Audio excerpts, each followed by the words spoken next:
செய்ய நினைத்தது அப்படி சொல்லுங்க. நீதிமன்றம் சொல்லு. என் தேவனை ஆசீர்வதிக்கிறார்னா தடுப்பு யாரு? என் தேவனால், என் தேவனால், என் தேவனால் மக்களை தாண்டுவேன். என் தேவனால் நான் உயர்வேன். என் தேவனால் நான் பெறுவேன். நிச்சயம் நடக்கும், நிச்சயம் நடக்கும், நிச்சயம் நடக்கும். நமக்கு விரோதித்த பரியாசித்த அவருடைய கண்கள் அதை காணும். கர்த்தர் செய்ய நினைத்தது அது தடைபடாது. என் தேவன் என்னை ஆசீர்வதித்தார்.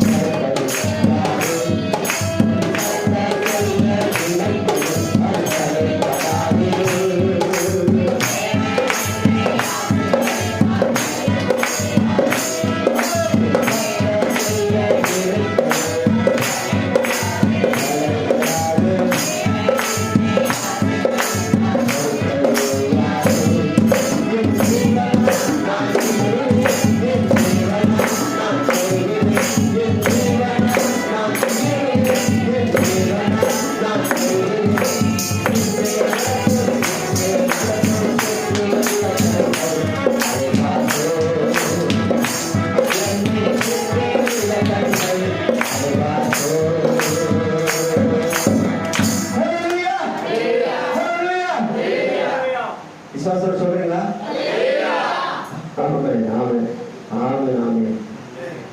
சுத்தர நம்ம பார்த்து தராங்க. எப்ப ஓய்வு போடுவான்னு பாக்குறாங்க. அம்மா ஓய்வு போடுவான் அப்படின்னு நாம நினைக்க வேண்டாம். ஆண்டவரே அவன் உயிரோடு இருக்கட்டும், என்ன உயர்த்தது அவன் கண்ணை பார்க்கணும். ஆமென். அப்படிப்பட்ட தேவன் நம்ம அதனால்தான் என் தேவனால் உயர்வேன், என் தேவனால் பெருகுவேன். சொல்லுவேன், சொல்லுவேன், என் தேவனால் பெருகுவேன். ஒரு காரியத்தை சொல்றேன். இப்ப நம்ம இருக்கிற சுற்று இருக்கிற செய்தியோட பார்க்கும்போது பசுமை, எங்க பார்த்தாலும் பசுமை, கடவுள் ஆசீர்வாதம். நினைச்சு பார்க்காத அளவுக்கு பசுமை. பாத்தீங்களா? மகிழ்ச்சியான ஒரு தேசமாக நம்ம தமிழ்நாட்டை பார்த்தோம். ஆண்டு அவ்வளோ விவரமா தோமா அந்த ரத்த சாட்சி மறிச்சதுனால அப்படியே கேரளாவிலும் கூட அந்த தோமம் வந்து அங்க வந்து மறிச்சதுங்க. 2 மாநிலங்கள் பாருங்க எவ்வளவு ஆசீர்வாதமா இருக்கு. சில தவறுகள் சில கஷ்டங்கள் அனுபவிச்சுட்டாங்க. அதனால ஏன் நடக்குது, எதுக்கு நடக்குதெல்லாம் கேள்வி கேட்கறதுக்கு இன்னும் வருகிற காலங்களில் கொடுமையான காலம் பூமி சிறைந்து சிறைந்து உருவமாறிக்கொண்டே இருக்கும். ஏன் காரணம்?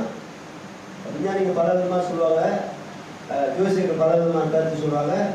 நான் உங்களுக்கு சொல்றேன், எனக்கு வெளிப்படுத்தப்பட்டபடி எரிமலை எப்போது வெடிச்சு உள்ள இருக்கிற பாறையெல்லாம் கூழாகி, அது அருகில் இருக்கிற எல்லாம் பாறைகளும் கூழாகி எங்க வீக்கான போதே அது வெளியே வந்துடும்.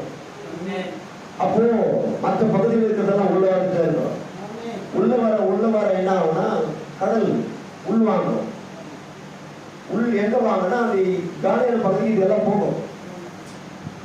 உள்ள போய் அப்படி போகும்போது அந்த பாறைகள் உள்ள இருக்கிற பூமி அடுக்குகள் வேகமா உரசும், அது உண்டாகும். அந்த அழிவு தான் சுனாமி.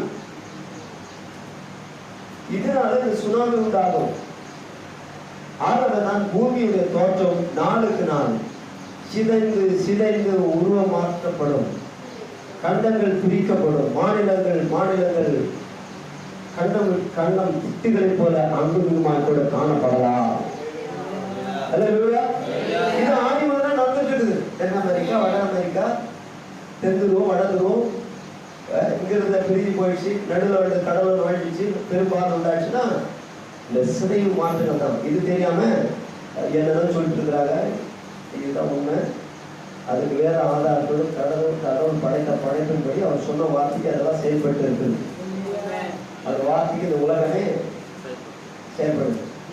ஒரு வார்த்தை நிறைவேறணும்ல, அப்படின்னா இதெல்லாம் நடத்தி காட்டுதுன்னா அப்படிப்பட்ட ஒரு வார்த்தை. இது திட்டுதரமா சொல்லுகிறாங்க கல்லர்கள், கள்ள போறவர்கள். அவங்க கூட சொல்றாங்க, இவங்க கூட சொல்றாங்கன்னு சொல்லிருக்கீங்க. அதெல்லாம் அந்த ஆடி அவங்களுக்குள்ள பேசும். கல்யாட்டு கடவுள் நான் சொல்லியா 5 ரூபா சொல்லி அப்படி அவங்க சொல்லிப்போம் உட்காந்து. அன்னைக்கு ஏவாள் கிட்ட கடவுள் வார்த்தை பேசலையா? ஆண்டர்கிட்ட வந்து சர்வம் வந்து பேசலையா? இது கூட அப்படிப்பட்ட போதகர்கிட்ட, அப்படிப்பட்ட சாஸ்திரக்காரர்கிட்ட, ஜோதிஷ்காரர்கிட்ட எல்லாம் கடவுள் வார்த்தை இருக்கும். ஆனா அவங்ககிட்ட கடவுள் கிடையாது, திருத்தனமா எடுத்து போயிருப்பாங்க. அந்த ஆவி பேசும். கூட நல்லா சொல்றாங்க, அவன் சொல்லல, இன்னும் திருடின்னு போன வார்த்தை. இது நம்புறீங்களா? அதுக்கு மேல அவங்க சொல்ல தெரியாது. அதுக்கு மேல சொல்றதுக்கு நமக்கு தெரிஞ்சுப்பாங்க. அதுல நாம் உண்மையா இருப்போம், நம்ம உண்மையா இருப்போம். நமக்கு திரும்ப இது பண்ணாங்க. இப்போ நான் செய்தி கடந்து போகலாம் நினைக்கிறேன். அதே நேரத்தில் சாட்சி நேரம் 2 காரியங்கள் இருந்தால் எழுதுறது சாட்சி சொல்லுவேன். திரும்ப நான் கத்திரி செய்தி கடந்து போகிறேன். சும்மா ஏதோ எழுதி நிற்கணும் சொல்லுற ஆளுக்கு அவர் சொல்ல வேணாம். சபைக்கு பக்தி தேர்வாக இருக்கணும், மக்கள் விசுவாசம் பலப்படணும். குடும்ப பிரச்சனை யாராவது வந்து சொல்லக்கூடாது. குடும்பத்தை நடத்த குடும்பத்திலே இருக்கும். குடும்ப பிரச்சனை எப்படி சொல்ல தனியாக வந்து பாஸ்கிட்ட சொல்லி ஜாமிச்சு போகிற ஆலோசனை கேட்கலாம். அது ஒழுங்கு சரிங்களா? இதெல்லாம் சபையானது கற்றுக்கணும். எங்கள் அம்மா செய்யல, எங்கள் அப்பா செய்யல, இது வந்து என்ன பண்ணக்கூடாது. இப்போ என் பையன் செய்யறது கூட சொல்லக்கூடாது. பையன் பாப்பாரு என்னை போட்டு கொடுத்தேன், அவர் பார்ப்பார். யாரும் போட்டு கொடுக்காரு, ஆண் எனக்கு போட்டு கொடுத்துருவாரு. சொல்லி தெரிஞ்சுக்கணுங்க, சொல்றதுக்கு எல்லாம் தெரியாது. நீ இப்படிதான் பிறப்ப, நீ இப்படிதான் அமங்கலம் பண்ணுவ, இப்படிதான் நீ மீறுவ, இப்படிதான் எப்படி எல்லாமே எழுதிட்டு.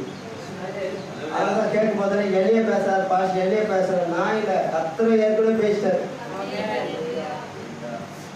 அப்போ போது எடுத்து கொடுக்குறாரு. நான் அது சொல்றேன். இதுதான்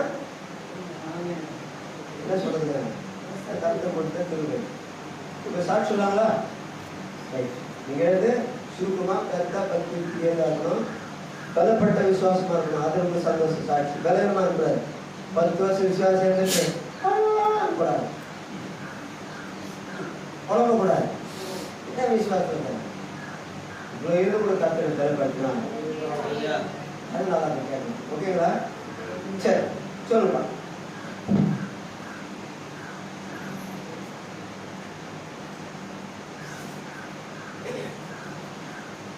அதில் எப்பவுமே எனக்கு ஒரு பழக்கம், கெடிகளுக்கு காத்துக்கிறதெல்லாம் நான் கிடையாது. நீங்கள் வாங்கி தெரிஞ்சு இவனை உட்காந்து தப்பு இல்லை, யாரும் ஒன்று சொல்லக்கூடாது. எதுவும் கண்டிப்படாதுங்க. பாட்டு பாடுற மியூசிக்க உட்காந்து நாங்கள் இன்னும் ஒரு பாடம் பார்ப்போம். நான் என்ன ட்ராக் பண்ணுறது அவ்வளோ ஷார்ப்பாக இருக்கணும். பண்ணி அந்த வேலையே இருக்கக்கூடாது. தானும் உட்கார். ஓகேவா? 4 மணிக்கு போகிற குதிரை எப்படி இருக்கும்?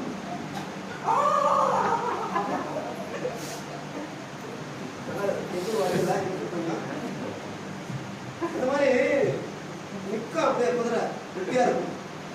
இந்த மாதிரி சபை அப்படி இருக்கணும். அப்படி உருவாக்கணும்னு ஆசை. தெரிவிக்கணும், அப்படி பாடணும். எல்லாரும் ஆணுக்குள்ள தர்மம் என்னை போல ஆகணும் போல சொன்னார். நாங்களோட என்ன போல என்னோட அதிகமாக இருக்கிறது என்னோட ஜாஸ்தி நீங்க வாங்கிக்கிறாங்க. நம்மள பாஸ்ட் கொடுக்காண்டு பாஸ்ட் கொடுக்கான்னு கேட்காது, எனக்கு கொடுக்கான்னு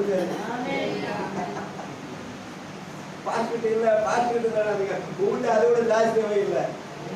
அது நீங்க கேட்டு வாங்கிக்கோங்க. பண்ணலாமா? சரி சரி, நல்லா கண்டு வந்து கற்று வந்து பார்ப்போம். ஆசிரியப்பட்டனால் கற்று நமக்கு கம்மியான காரியங்கள் செய்வார். உங்களை கற்று கேடுகிறார்.